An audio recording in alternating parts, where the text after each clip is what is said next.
Presiden Prabowo Subianto mengingatkan para perwira TNI Polri selalu mengutamakan pengabdian kepada masyarakat Indonesia. Hal itu disampaikan saat ia memimpin upacara Prastia Perwira TNI Polri di Istana Merdeka, Jakarta.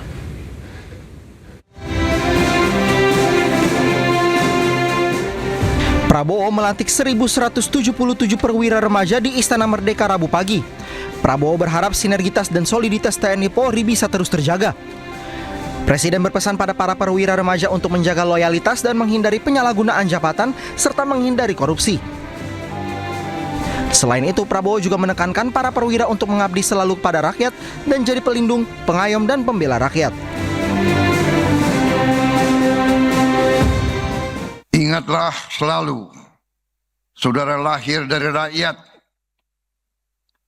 dididik dengan uang rakyat. Pakaian yang kau pakai dari ujung kaki sampai ujung kepala adalah dari rakyat. Makanmu dari rakyat. Gajimu dari rakyat.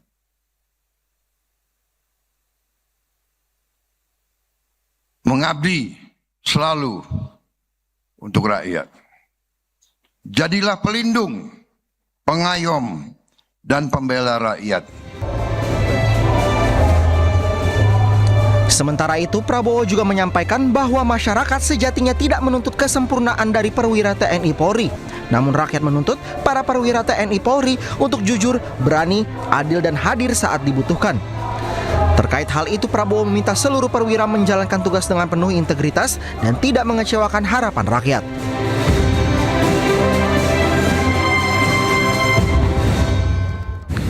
Beralih ke informasi lain, pemirsa, Sekjen Pradi Bersatu, Ade Darmawan mengkritik penempatan posisi duduk Wakil Presiden Gibran Rakabuming Raka yang tidak sejajar dengan Presiden Prabowo Subianto pada sidang Kabinet Senin lalu.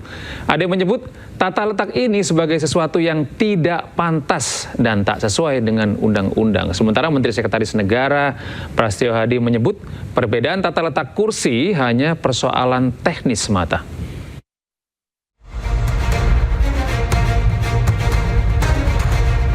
Sidang Kabinet Paripurna Senin 20 Juli 2026 menjadi sorotan.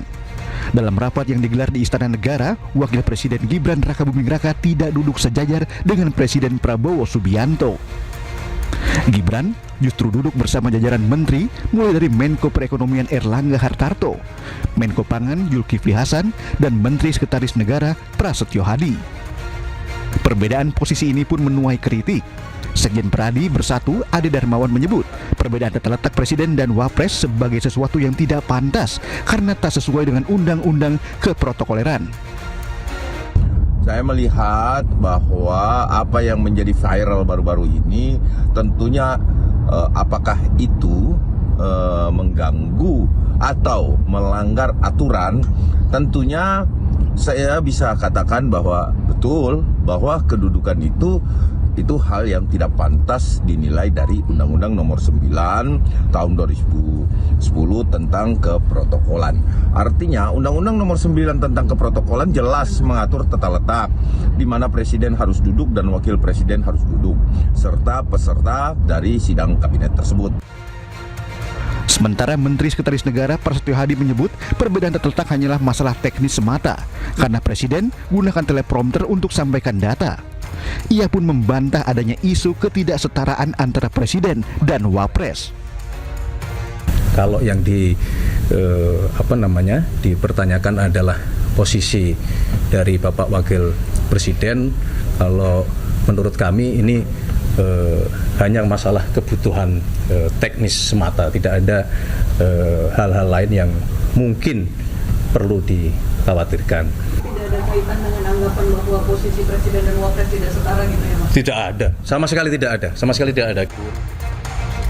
Sebagai perbandingan, dalam sidang Kabinet Paripurna 13 Maret 2026 lalu, posisi Presiden Prabowo dan Wapres Gibran sejajar. Keduanya duduk dalam satu meja yang sama.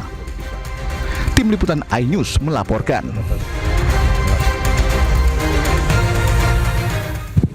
Pemirsa, Menteri Keuangan Republik Indonesia Purbaya Yudisadewa mengungkap pemerintah telah menyiapkan anggaran 20 triliun rupiah untuk menopang keberlanjutan program jaminan kesehatan nasional yang dikelola BPJS Kesehatan. Pengelolaan keuangan negara BN hingga semester 1 2026. Purbaya menjelaskan pemerintah awalnya hanya menyiapkan tambahan dana 10 triliun rupiah. Namun setelah dilakukan penyesuaian kebijakan, pemerintah memutuskan untuk menambah lagi dukungan sebesar 10 triliun. Meski demikian, anggaran tersebut baru bisa dicairkan setelah peraturan Presiden tentang dana tambahan tersebut terbit. Menurut Purbaya, Perpres tersebut akan segera terbit dalam jangka waktu yang tidak terlalu lama. BPJS Kesehatan kita tambah 10 dan aturannya dirubah ya, sehingga yang 10 sudah ada di BPJ di kementeriannya bisa dipakai sehingga totalnya ada tambah 20. Itu sebenarnya sudah diputuskan tahun lalu, cuman karena Perpres yang belum keluar ya, baru udah keluar sekarang kan, baru kan? Oh masih menunggu? Oh. Anggarannya udah ada, masih menunggu Perpres. Begitu Perpres keluar itu langsung bisa dipakai. Harusnya udah nggak lama lagi tuh, karena udah diskusi aja cukup matang. Oke. Pemirsa, Menteri Energi dan Sumber Daya Mineral Bahlil Lahadalia menyampaikan pemerintah telah melakukan impor minyak mentah tahap pertama dari Rusia melalui Lemigas. Hal tersebut merupakan bagian dari komitmen impor minyak mentah sebesar 150 juta barel. Sementara itu, Bahlil juga mengungkap bahwa Indonesia tengah membutuhkan minyak mentah. Terkait hal itu, Kementerian ESDM berkepentingan untuk menjaga stok cadangan bahan bakar minyak di dalam negeri. Kita lakukan tahap pertama, dilakukan oleh pemerintah Negara Kesatuan Republik Indonesia dan diperintahkan lewat Lemigas. Karena kedaulatan bangsa nggak boleh diintervensi oleh negara lain. Kita lagi butuh. Indonesia, pemerintah, dalam hal ini Menteri SDM, berkepentingan untuk menjaga stok cadangan daripada BBM kita. Saya nggak mau pusing mau ambil dari mana, yang penting tidak melanggar aturan. Titik. Sementara itu, Menko Bidang Pangan Zulkifli Hasan menegaskan Koperasi Desa Merah Putih bukanlah supermarket atau toko serba ada. Zulhas menjelaskan Kopdes Merah Putih secara bertahap berperan sebagai off-taker produk pertanian.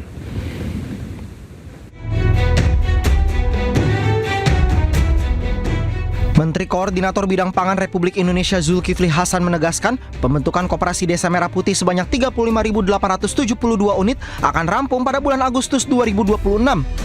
Guna mendukung operasional program Kopdes Merah Putih, pemerintah tengah menyusun Perpres yang akan mengatur mekanisme penyaluran bantuan dan barang subsidi melalui Kopdes Merah Putih.